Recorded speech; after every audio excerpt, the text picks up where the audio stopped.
पोषक पदार्थों को सरल रूप में कन्वर्ट करने की प्रक्रिया पाचन कहलाती है। जटिल जो हम लोग खाना खा रहे हैं वह दरअसल ठोस पदार्थ होता है, उसको कन्वर्ट करके ऐसे छोटे पदार्थ में कन्वर्ट कर दिया जाता है ताकि हमारा पेट जो है, हमारा अंदर का जो आमाशय है वो आसानी से उस भोजन को पचा सके। कैसे? तो नॉर्मली पाचन की क्रिया जो होती है वह दो मुख्य ग्रंथि इसमें काम करती है। सबसे पहला है आपका आहार नाल। एलिमेंट्री कैनाल आपने 10th क्लास में पढ़ा है कि आहार नाल किसे कहते हैं। पाचन की क्रिया को दो मुख्य भागों में बांटा गया है। जैसे सबसे पहला जो भाग है वह है एलिमेंट्री कैनाल, आहार नाल, और दूसरा जो होता है पाचन की क्रिया में भाग लेने वाले सहायक ग्रंथि। तो आहार नाल और पाचन क्रिया में भाग लेने वाले सहायक ग्रंथि दोनों मिलकर के और पाचन की क्रिया को पूरा करता है। तो आहार नाल में हम लोग पढ़े थे एलिमेंट्री कैनाल के अंदर में 5-6 टाइप का भाग आता है।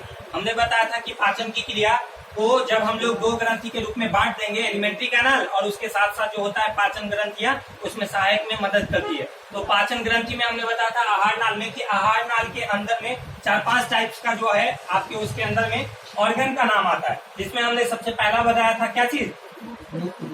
Mouth and oral cavity. ध्यान दीजिएगा, माउथ एंड ओरल कैविटी जो बताया था, ओरल कैविटी का एक और नाम है जिसे हम लोग बकल कैविटी भी कहते हैं। इंग्लिश में ओरल कैविटी का एक और नाम है बकल कैविटी। अच्छा, इसका एक और नाम है ओरोफ्रेंजियल कैविटी भी कहते हैं। ओरोफ्रेंजियल कैविटी भी कहते हैं। तो ओरोफ्रेंजियल का विशेष कोई महत्व नहीं है, हम लोग को यहाँ पे दो ही बात याद रखना है, एक है माउथ और दूसरा ओरल कैविटी, और ओरल कैविटी का एक दूसरा नाम है बकल कैविटी, जिसको हिंदी में हम लोग क्या कहते हैं? मुख गुहा कहते हैं। तो मुंह समझ में आ रहा है, मुंह तथा मुख गुहा मिल करके जो एलिमेंट्री कैनाल का पहला पार्ट से यह निर्माण करता है। तो अब हमने मुंह में बताया था कि मुंह में जो है आपका, मुंह में जैसे ही हम लोग भोजन को रखेंगे, भोजन को जैसे ही मुंह में रखेंगे तो जो सबसे पहला काम है वो आपका दांत शुरू होता है। यहाँ पे दांत जो सबसे पहला पार्ट आता है वह है आपका कौन सा? टीथ आता है सबसे पहले। और टीथ में हमने बताया था, थोड़ा सा रिवाइज कर लेते हैं स्टार्टिंग से ताकि जो लोग नए हैं उनको समझ में आ जाएगा, इसलिए हमने स्टार्टिंग से शुरू कर दिया है ना। तो टीथ में हमने बताया था कि जब दांतों की संख्या एक से अधिक हो तो उसे तीत कहते हैं, जब दांतों की संख्या सिंगल हो तो उसे टूथ कहते हैं। यानी कि एक दांत के बारे में किसी को बात करना हो तो नॉर्मली हम उसे टूथ बोलते हैं, और अगर एक से अधिक दांत के बारे में बात करना हो तो उसे तीत बोलते हैं, है ना।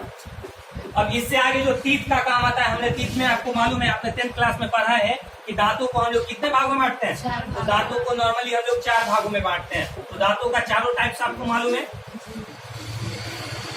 दांतों का जो नॉर्मली सबसे पहले, अच्छा इसको आपको लाइन से याद रखना होगा। जैसे हम लोगों ने पढ़ा है 10th क्लास में, इंसीजर होता है आपका, 2nd नंबर में केनाइन आता है, 3rd नंबर में क्या प्रीमोलर आता है, और 4th नंबर में मोलर आता है। तो इंसीजन, केनाइन, प्रीमोलर और मोलर, ये 4 टाइप्स के दांत हो गए। जैसे हिंदी में हम लोग क्या बोलते हैं इसको? कर्तनक, भेदक और अग्र चवर्णक, और लास्ट वाले को चवर्णक। यानी कि अगर आप इंग्लिश में इसका नाम याद रखें तो आपको समझ में नहीं आएगा कि यह क्या कह रहा है, लेकिन अगर आप जैसे इसको हिंदी में कन्वर्ट कर लेते हैं, इसका मतलब आपको समझ में आ जाएगा कि यह क्या कहना चाह रहा है। जैसे इंसीजर का हिंदी होता है कर्तनक, तो कर्तनक मतलब नॉर्मली आप हम लोग समझ में आ जाना चाहिए, जो काटने वाला दांत होगा। कर्तनक है तो काटने वाला दांत होगा। उसके बाद है भेदक, तो भेदक का काम क्या होगा? भेदने वाला, यानी कि छिद्र करने वाला, छेद करने वाला होगा। जैसे नॉर्मली जो लोग मांसाहारी लोग हैं, मांस खाते हैं, है ना, उन लोगों के पास जो केनाइन होता है उनका भेदक थोड़ा सा नुकीला होता है, इसलिए ताकि वह मांस को छेदने का काम करता है। इंसीजर चूंकि कर्तनक है तो यह मांस को काट देगा, लेकिन मांस में अगर छेद करना होगा तो नॉर्मली हम वहाँ पे केनाइन का प्रयोग करते हैं। उसके बाद 3rd नंबर में आता है प्रीमोलर, इसका हिंदी क्या होता है? अग्र चवर्णक। तो अग्र चवर्णक में क्या आएगा? तो नॉर्मली जो हम लोग भोजन खाते हैं वह चबाने का काम करेगा। तो यह इसको हम लोग 2 भागों में बांट दिए। एक हो गया अग्र चवर्णक, अग्र मतलब होता है अगला, तो चबाने वाला भी दांत होगा लेकिन अगला दांत होगा, तो वो आपका अग्र चवर्णक में आएगा। उसके बाद जो सबसे लास्ट वाला दांत होता है मोलर, जिसे चवर्णक कहते हैं, यह भी चबाने का ही काम करेगा, है ना। और चबाने के बाद भोजन को इतना मसालेदार बना देता है कि लार में मिल करके यह चिपचिपा टाइप का बन जाता है ना। तो यह आपका, इसके बाद हम लोगों ने इंसीजर, केनाइन, प्रीमोलर और मोलर, यह 4 टाइप्स के बाद आपका आता है कि हम लोग डेंटल फार्मूला के रूप में इसको दर्शाते हैं, है ना। हम लोग इसको डेंटल फार्मूला, जैसे आपने 10th क्लास में सिर्फ दंत सूत्र है दिया हुआ, लेकिन कैसे कैसे दिया हुआ है यह आप में नहीं था। जैसे 2 1 2 3 बाई 2 1 2 3, ये आपका एडल्ट ह्यूमन बींग्स जो है, मनुष्य, जो वयस्क मनुष्य की बात कर रहे हैं, तो वयस्क मनुष्य में ये जो दंत सूत्र है ये इसका फार्मूला होता है डेंटल फार्मूला। जैसे हमने 2 1 2 3 बाई 2 1 2 3 लिखा है, इसका मतलब क्या? कि यह सबसे पहले दो जो लिखे हैं यह दो इंसीजर होगा, उसके बाद जो सेकेंड नंबर में आएगा ये क्या होगा, केनाइन होगा, उसके बाद थर्ड नंबर में प्रीमोलर होगा, सबसे लास्ट में मोलर होगा। इस तरीके से लाइन से अगर आप याद रखिएगा तो ये फॉर्मूला में भी आप गड़बड़ाइएगा नहीं, है ना। तो लाइन से आपको याद रखना है इंसीजर। तो देखिए जैसे हमने आपके सामने बात किया था कि दो इंसीजर की संख्या ऊपर होती है, दो इंसीजर की संख्या नीचे होती है, तो दोनों मिलाकर कितना हो गया, 4। और उसके बाद ऐसे ही केनाइन की संख्या होती है, एक ऊपर और एक नीचे, तो 2 हो गया। तो इसी टाइप का प्रीमोलर और मोलर आता है। इसको हमने बताया था लास्ट में कि सबको हम लोग 2 से गुना करते हैं, है ना। 2 1 2 3 by 2 1 2 3 into 2 ये आपका धन सूत्र का फॉर्मूला होता है। तो नॉर्मली धन सूत्र में ये आता है कि इसको जब हम लोग 2 से गुना करेंगे, जैसे इंसीजर की संख्या 2 हो गया ऊपर और 2 हो गया नीचे 4, जब हम लोग इसको गुना करेंगे 2 से तो हो जाएगा 8। तो इसी टाइप का इंसीजर की संख्या मनुष्य में कितना हो गया, 8 हो गया। उसके बाद ऐसे ही आता है आपका केनाइन। तो केनाइन की संख्या 2 होगा, एक ऊपर में एक नीचे, जब 2 से गुना करेंगे तो कितना आ जाएगा, 4। तो केनाइन की संख्या हो गई कितना, 4। उसके बाद आता है आपका प्रीमोलर यानी कि अग्र चवर्णक। तो मोलर की संख्या कितनी हो जाएगी, ये 2 दूना 4 दूनी 8, और उसका लास्ट में आ जाएगा आपका कौन सा, मोलर, जिसकी संख्या कितनी हो जाएगी, 12। अब सबको आप लोग जोड़ लीजिएगा तो मनुष्य के शरीर में जो है दांतों की संख्या आपके 32 आ जाएंगे, है ना। तो ये इसमें जो भी आपको बात करने वाले हैं, जो मोलर की जो दांत होती है यह सबसे लास्ट में निकलती है।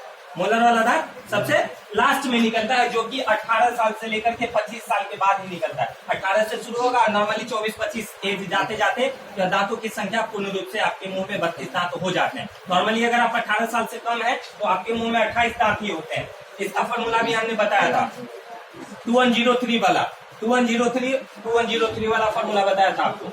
तो यह नॉर्मली आपको ये याद रखना है कि लास्ट में जो मोलर दांत निकलता है चवर्णक, या 18 साल से बाद निकलता है। 18 साल जब आपका उम्र क्रॉस कर जाता है उसके बाद निकलता है, तब तक आपका मोलर दांत नहीं होता। अगर मोलर दांत होता भी है तो उसमें 2-2 करके होता है, यानी 2 दूना 4, 2 से गुना करेंगे तो इसकी संख्या 8 ही रहेगी। और लास्ट में जो 4 दांत निकलेगा मोलर वाला, उस मोलर दांत को सबसे लास्ट में जो निकलता है उसको हम लोग बताया था हमने आपको कि उसे विजडम टीथ कहते हैं, जिसे हम लोग बुद्धि वाला दांत कहते हैं, है ना। बुद्धि वाला दांत जो सबसे लास्ट में निकलता है, यानी कि ये दांत निकलने के बाद आपके शरीर में जो है आपके दिमाग में बुद्धि आ जाता है, यानी कि अब आपको दुनियादारी समझने की ताकत आपके अंदर क्षमता जो है वह आ जाती है। उससे पहले कितना भी क्षमता रहे, लेकिन लोग कहते हैं कि नहीं आई है, जब तक बुद्धि वाला दांत नहीं आया तब तक आपके पास बुद्धि नहीं है। तो ये आपका दंत फॉर्मूला है। उसके बाद आपका दांत के बाद हम लोगों ने पढ़ा है कि टंग के बारे में, है ना, जीभ के बारे में। यह सभी माउथ एंड ओरल कैविटी के अंदर में ही आएगा, मुख और मुख गुहा के में इसके अंदर में ही आएगा। ध्यान दीजिएगा, मुख और मुख गुहा के बाद सेकेंड नंबर में आपका आता है टंग। टंग के बारे में, जीभ के बारे में, है ना। जीभ के बारे में हमने बताया था कि जीभ जो होता है इसका, जैसे नॉर्मली हमारा जो मनुष्य का जीभ है, इसका अगला सिरा क्या है कि स्वतंत्र है, यानी जैसे आप ऊपर हिला डुला सकते हैं, और पिछला सिरा जो होता है वह आपका फिक्स्ड होता है, एक जगह पे फिक्स्ड होता है। उसका नाम मैंने बताया था, क्या नाम था, हाइवाइड बोन। याद नहीं है क्या, हाइवाइड बोन। तो एक हड्डी है जो पीछे वाला मांसल रचना से जुड़ा हुआ होता है, उस हड्डी का नाम है हाइवाइड बोन, और इसी हड्डी से हमारा टंग जो है जुड़ा हुआ होता है। तो अगला सिरा जो होगा, जीभ का अगला सिरा वह स्वतंत्र होगा, जबकि पिछला सिरा एक हड्डी से जुड़ा हुआ रहेगा। अब इसके बाद मैंने बताया था कि जीभ के ऊपर में छोटे छोटे अंकुर टाइप का जो है, छोटे छोटे दानेदार अंकुर होते हैं, जिसे हम लोग इंग्लिश में पैपिली कहते हैं। क्या कहते हैं, पैपिली कहते हैं, और इंग्लिश में इसे अंकुर कहते हैं, हिंदी में। हाँ, इंग्लिश में पैपिली और हिंदी में अंकुर कहते हैं। तो ये नॉर्मली ऐसा छोटा छोटा जीभ के ऊपर छोटा छोटा दानेदार होगा, जिसे पैपिली कहेंगे। और यह दानेदार जो होता है अंकुर, इसे हम लोग नॉर्मली 4 भागों में इसे भी बांटते हैं। जैसे जीभ के अंदर में स्वाद जो हम लोग करते हैं, अच्छा, इसी पैपिली जो होता है अंकुर, इसी को स्वाद कलियां कहते हैं। स्वाद कलियां इसी को कहते हैं जो हमें स्वाद लेने में मदद करता है ना, जीभ के ऊपर में। तो स्वाद लेने में आपका कौन कौन सा स्वाद यह पता करके बताता है। आपका हो गया सबसे पहले खट्टा हो गया, जिसको सोर कहते हैं। उसके बाद आपका तीखा आता है ना, कड़वा आता है, बीटर आता है, उसके बाद मीठा आता है, यानी कि स्वीट होता है। तो इस 4 टाइप का। तीखा का इंग्लिश क्या होता है पता कर लीजिएगा, तीखा को इंग्लिश में क्या कहते हैं, है ना। तो नॉर्मली देखिए, ये मुझे याद था तीखा का इंग्लिश क्या होता है, लेकिन अभी याद नहीं आ रहा है। तो देखिए सोल, तीखा, कड़वा और स्वीट, ये 4 टाइप्स के जीभ के ऊपर में पाए जाने वाला स्वाद क्या होता है। खट्टा हो गया, तीखा हो गया, कड़वा हो गया, मीठा हो गया। नॉर्मली खट्टा तो हम लोग को समझ में आ रहा है कि खट्टा किसे कहेंगे, जैसे हम लोग दही खाते हैं, अचार खाते हैं, इमली खाते हैं, है ना। तो ये नॉर्मली आपका खट्टा के अंदर में आ जाता है। उसके बाद आता है आपका तीखा, तो तीखा भी समझ में आ रहा है कि सब्जी खाएंगे तीखा खाएंगे, मिर्ची का गुंडी खा लेंगे, मिर्च खा लेंगे, तो आपका तीखा के अंदर में आ जाएगा। उसके बाद आपका कड़वा, कड़वा भी समझ में आ रहा है, जैसे करेला खाते हैं, करेला खाते हैं तो वो हमें कड़वा लगता है। या फिर आप नीम का पत्ता चबाते हैं, नीम का पत्ता चबाते हैं, वो भी आपका तीखा नहीं कड़वा लगता है, ठीक है। तो हाँ, क्षारीय होता है, तो आपका नीम का पत्ता हो गया, करेला हो गया, ये सब आपका कड़वा लगता है। उसका मीठा भी नॉर्मली समझ में आ रहा है कि मीठा किसे कहते हैं। चलिए, ये इस टाइप से आपका जीभ हो गया। जीभ के बाद हम लोग को जो सबसे इम्पोर्टेंट पढ़ना था वो है आपका सैलिवरी ग्लैंड के बारे में, है ना, लार ग्रंथि के बारे में। लार ग्रंथि के बारे में हम लोग को नॉर्मली यह मुख्य और मुख गुहा के अंदर में ही आएगा। लार ग्रंथि के बारे में क्या पढ़ना था कि लार ग्रंथि से लाल स्रावित होता है, लार ग्रंथि से लाल स्रावित होता है। और लार में एक सबसे इम्पोर्टेंट जो पाया जाता है उसका नाम है, एंजाइम जो पाया जाता है उसका नाम है टाइलिन। क्या नाम? टाइलिन। ये 10th क्लास में आपको पढ़ना था, बायो में है कि लार में पाया जाने वाला एंजाइम का नाम है टाइलिन। ऐसे पी से पी साइलेंट होता है क्या गणपत भाई? पी नॉर्मली आपका साइलेंट होता है और इसे हम लोग टाइलिन लिखते हैं और टाइलिन पढ़ते हैं। चलिए देखिए, तो यह जो टाइलिन एंजाइम पाया जाता है यह भोजन को लसलसा तथा चिपचिपा बना देता है। भोजन को लसलसा तथा चिपचिपा बना देता है। जैसे नॉर्मली हम लोग भोजन खाते हैं, वह भोजन आपके मुंह में जाकर के मिल जाता है। मिलने के बाद यह टाइलिन उसको लसलसा चिपचिपा टाइप का बना देगा। क्यों? ताकि चिपचिपा हो जाएगा तो आसानी से हमें निगल द्वार, कंठ द्वार के माध्यम से आसानी से, ध्यान दीजिएगा इधर, आसानी से नीचे जाने में जो है मदद करेगा। नहीं पढ़िएगा, समझ में नहीं आएगा तो वैसे ही पिटाई आपको भी लगने जा रहा है, ठीक है। तो नॉर्मली टाइलिन के बारे में मालूम है कि भोजन को लसलसा तथा चिपचिपा बना देता है, तो जो भोजन को आसानी से निगलने में मदद करता है। तो इसके बाद आता है कि सैलिवरी ग्लैंड से जो टाइलिन, यह तो चूंकि लार में पाया जाने वाला एंजाइम का नाम है। उसके बाद लार ग्रंथि से जो लाल स्रावित होगा उसमें नॉर्मली 98% पानी की मात्रा पाई जाती है। 98% पानी की मात्रा पाई जाती है। 98% पानी की मात्रा पाई जाती है लार में, है ना। उसके बाद जो 2% आपका रिमेनिंग बच जाता है, इसमें कार्बनिक तथा अकार्बनिक पदार्थ आते हैं, है ना। उसके बाद आपका हम लोगों ने बताया था कि सैलिवरी ग्लैंड के अंदर में हम लोग इसे 3 भागों में बांटते हैं। लाल ग्रंथि को कितने भागों में? 3 भागों में बांटते हैं। जो तो तीनों का नाम आपने 10th क्लास में भी पढ़ा है। क्या क्या होता है? सबसे पहले पैरोटिड सैलिवरी ग्लैंड, उसके बाद आता है आपका क्या? सबमैंडिबुलर, और उसके बाद आता है तीसरा नंबर में सबलिंगुअल।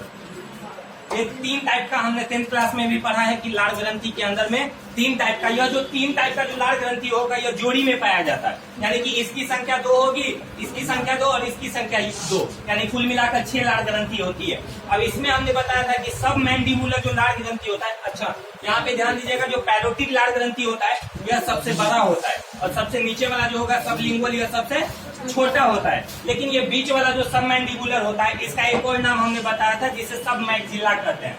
क्या कहते हैं?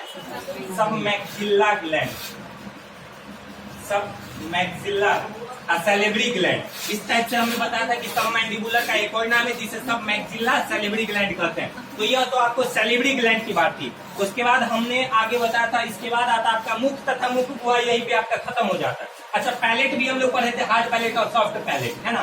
तो ये हार्ड पैलेट और पैलेट का सबसे ज्यादा योगदान नहीं है, क्योंकि पैलेट हमने आपको इसलिए बताया था क्योंकि पैलेट के अगल बगल में जो है आपका सैलिवरी ग्लैंड पाया जाता है और पैलेट का ज्यादा योगदान नहीं है। उसके बाद पैलेट के बाद आपका आता है फैरिंग्स। दूसरा नंबर में जो आपका आता है फैरिंग्स आता है। क्या?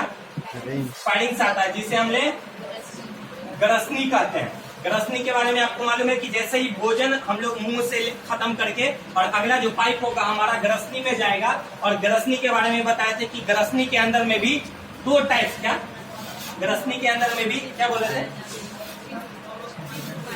हाँ, तो ग्रसनी के अंदर में छिद्र पाए जाते हैं। ग्रासनली के अंदर में ना आता है आपका एपिग्लोटिस, बुलेट और ग्लोटिस। ग्रसनी में हमने बताया था कि ग्रसनी को नॉर्मली हम लोग 2 भागों में बांटते हैं। एक का नाम था ओरोफैरिंग्स और एक का नाम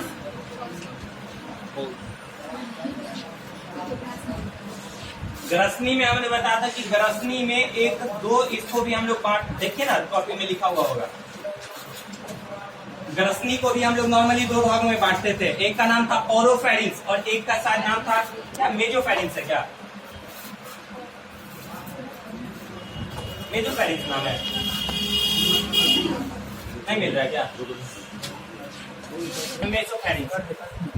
तो ये दो भागों में छूट गया होगा। उसके बाद देखिए चलिए फेरिंक्स में एक और चीज है ग्रसनी में कि जो छिद्र के बारे में आप लोग बोल रहे हैं कि फेरिंक्स जो होता है इसके अंदर में जो छिद्र होता है इसको दो भागों में बांटते हैं, है ना। एक का नाम क्या होता है, गुलेट होता है, और एक का नाम ग्लोटिस होता है ना, ग्लोटिस होता है। यह ग्लोटिस आगे चल के एक इपीथेलियम लेयर में खुलता है जिसे हम लोग इपीग्लोटिस कहते हैं। या इसमें गुलेट और ग्लोटिस का भी ज्यादा महत्व नहीं है। इसमें जो सबसे इम्पोर्टेंट है वो आपका कौन सा, इपीग्लोटिस को याद रखना है। इपीग्लोटिस जो होता है कंठ का क्षेत्र, यानी कि यह जस्ट श्वास नली के बगल में होता है। यह जो इपीग्लोटिस होगा जस्ट श्वास नली के बगल में होगा, ट्रैकिया के जस्ट बगल में होगा, है ना। इसका काम क्या होगा कि जब हम लोग भोजन को खाएंगे तो भोजन के खाने के दौरान जो इपीग्लोटिस होगा उस छिद्र को बंद कर देगा, श्वास नली वाला जो छिद्र होगा उसको बंद कर देगा ताकि भोजन श्वास नली में ना जाए और भोजन श्वास नली में जाकर के फंसे नहीं, है ना। वहाँ पे फंस जाएगा तो फिर हिचकी आने लगती है या खांसी आने लगती है। तो यह इपीग्लोटिस का काम हो गया। उसके बाद हम लोग आगे आते हैं, इससे आगे फेरिंक्स। फेरिंक्स के आगे जो अगला भाग होगा जो भोजन को पचाने में मदद करेगा उसका नाम क्या होगा, ओसोफेरिंक्स, जिसे हिंदी में ग्रास नली कहते हैं। तीसरा नंबर में आता है आपका ओसोफैगस, जिसे हिंदी में ग्रास नली कहते हैं। ग्रास नली जस्ट इसके अगला भाग होगा और इसके जो आगे होगा वह अमाशय होगा। तो ग्रास नली में हमने बताते कि ग्रास नली के बीच में भी एक छिद्र होता है जिसे ओसोफेजियल और क्या कहते हैं, स्फिंक्टर होता है ना,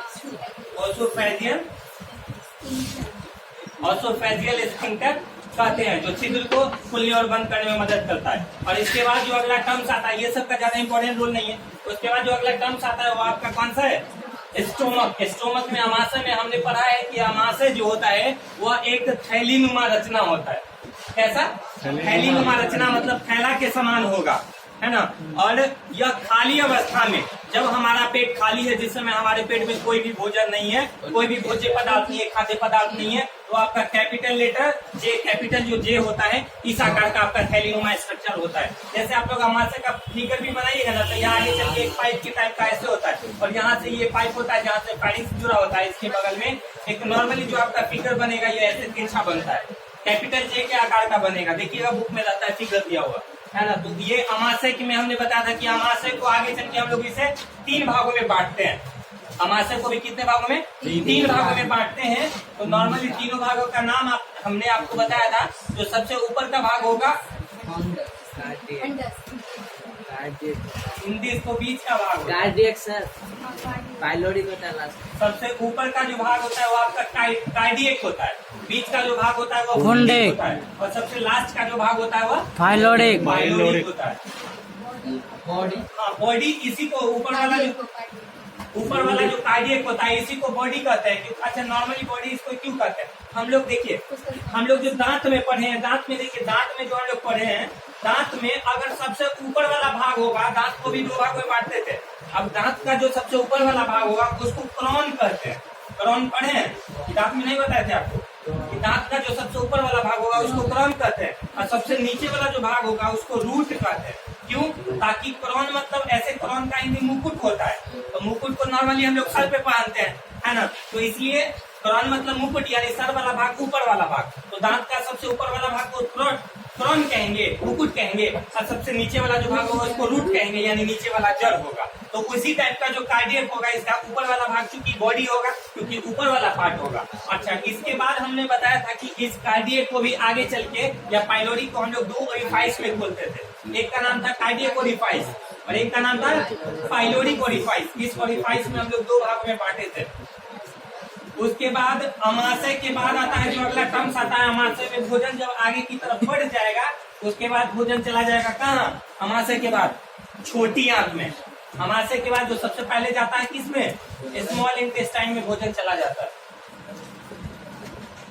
स्मॉल इंटेस्टाइन में छोटी आंत और बड़ी आंत स्मॉल इंटेस्टाइन में जाएगा, उसके बाद अगला में जाएगा लार्ज इंटेस्टाइन में। तो पहले छोटी आंत के बारे में आपने 10th क्लास में पढ़े हैं कि छोटी आंत को कितने भाग में बांटते हैं? 3 भागों में बांटते हैं। एक का नाम होगा क्या? ड्यूओडेनम। सेकंड नंबर का नाम होगा जेजुनम और थर्ड नंबर का नाम इलियम। इलियम होगा। ड्यूडेनम, जेजुनम और इलियम। ड्यूडेनम सबसे ऊपर का भाग होता है जिसकी लंबाई कितना? 10 मीटर इंच होती है। और उसके बाद जेजुनम 20 का भाग होता है जिसमें कितना बताए थे? 5/6 भाग बनाता है जेजुनम, 2/5 और इलियम 3/5। इलियम सबसे नीचे का होगा। अच्छा, इलियम के अंदर में ही एक विलाई नाम का स्ट्रक्चर पाया जाता है। इलियम के अंदर में एक विलाई नाम का स्ट्रक्चर पाया जाता है जो भोजन को पचाने का काम करता है। तो नॉर्मली जो हम लोग भोजन खाते हैं उसका पूर्ण रूप से पाचन छोटी आंत में हो जाता है। तो ये नॉर्मली ये क्वेश्चन आता है एग्जाम में, है ना। ये क्वेश्चन नॉर्मली एग्जाम में ज्यादातर पूछता है, या तो मैट्रिक एग्जाम में पूछता है या 11th के एग्जाम में पूछता है ना। ज्यादातर ये क्वेश्चन पूछेगा कि मनुष्य में भोजन का पाचन पूर्ण रूप से कहाँ पे होता है? तो आपका छोटी आंत के इलियम में होता है। और अगर इलियम में पूछे इलियम में कहाँ पे होता है तो विलाई के द्वारा होता है। अब उसके बाद भोजन यहाँ से छोटी आंत से अगला भाग स्मॉल लार्ज इंटेस्टाइन में चला जाएगा। तो लार्ज इंटेस्टाइन को भी हम लोग 3 भागों में बांटते हैं, है ना। ऐसे तो नॉर्मली आपको बताएं कि 2 भागों में बांटते हैं। एक का नाम होगा कोलन और दूसरा का नाम होगा रेक्टम। ये दोनों के मिलने वाला स्थान पर एक जो टर्म होगा जिसको हम लोग सीकम कहेंगे। यानी कि यह दोनों कोलन बड़ी आंत को 3 भागों में बांट दिए। एक का नाम होगा कोलन, दूसरा का नाम होगा रेक्टम। और कोलन और रेक्टम जिस स्थान पे जाकर के मिलता है उस स्थान को क्या कहते हैं? सीकम कहते हैं। तो इस टाइप से हम लोग इसको 3 भागों में बांटते हैं। अच्छा, नया बुक में कोई बुक में आपको ऐसे भी लिखा रहता है कि बड़ी आंत को 3 भागों में बांटते हैं। एक का नाम होता है कोलन, दूसरा का नाम होता है रेक्टम और तीसरा का नाम उस बुक में दे देता है एनल केनाल। कोई बुक में एक और एनल केनाल दे देता है, मल द्वार दे देता है। ये कोई बुक में दे देता है, लेकिन उसके बाद अगला पॉइंट जरूर देगा कि कोलन और रेक्टम को मिलाने वाला जो स्थान होता है इस छिद्र से ये बंद खुलता और बंद होता है, उस छिद्र को सीकम कहते हैं। उसके बाद जो अगला टर्म्स आता है लार्ज इंटेस्टाइन के बाद जो 7वां नंबर आपको पढ़ना था वो क्या था? एनस, यानी मल द्वार के बारे में आपको पढ़ना है। चलिए अगला टर्म्स आपकी कॉपी में लिखिए 7 नंबर में मल द्वार।